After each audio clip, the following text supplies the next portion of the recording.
Hello，大家好。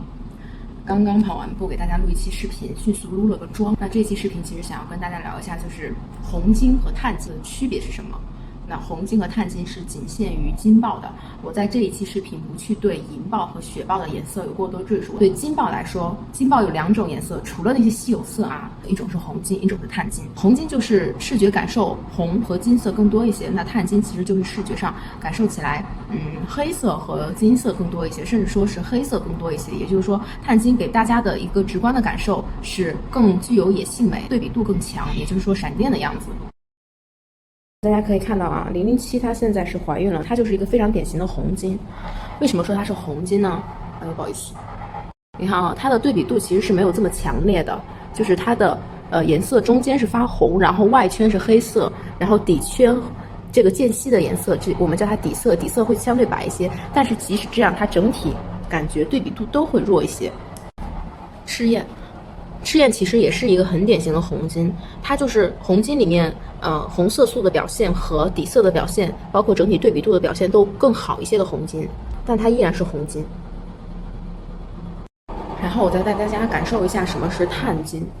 碳金呢，其实碳金很简单，就是你看起来它的颜色感觉要更黑一些，对比度要更重一些。那首先声明一点啊，我没有在笼养，因为我是很反对锁笼养的这种方式，因为闪电刚刚生小 baby， 所以说为了防止小 baby 掉下来，我就会这样。那大家可以看到，闪电它就是碳金，看它的黑色要更黑一些。然后碳金是源于 APB 木炭色豹猫，木炭色豹猫在之前呢，它们的底色都不会很浅，甚至它们的底色都会浑浊一些。闪电因为哺乳，所以它的色素退了很多。那我只给大家看一个它的黑色有多黑的这种感受啊，它的黑色不但黑，而且黑色的区域还要更多。就是这是什么表情？闪电啊，你怎么了？啊，你怎么又不开心了？闪电不开心了，拍一下嘛，拍一下宝宝好不好？这就是碳金。其实闪电的父亲是有 APB 基因的。什么是 APB 呢？我之前也有说过，之前的视频里面 APB 就是抑制色素基因啊，这样看起来好像会更明显一些。碳金的整体这个黑化的感觉，它即使底色没有那么浅，它的黑化也能让它的整体视觉感受更加野性美一些。而且碳金的豹猫，你看闪电的眼睛的绿色非常绿，非常翠绿，就是眼睛的颜色是由色素决定的，是由整个色素沉积决定的。然后这两个是闪电的小 baby，在这种光线就是自然光的情况下，我们可以看到哈，两种颜色它就会浅一些，它会深一些。它长大了以后会非常非常的碳金，看到没？它会非常具有野性美，而且它的花很好看，很整，我很喜欢它。然后它呢，它就会更加弱碳金一点。哎呀，但是它很可爱，有没有？没有办法了，讨厌。你怎么样都爱你呢，小宝贝儿。懵了。哥哥，刚刚有人戳我。那给大家感受一下对比度，它会弱一些，那它会强一些。就是从视觉整体来看，看猫一定要整体来看，它长大了以后会比它还要黑。赤焰就是很典型的红金，看它有多红，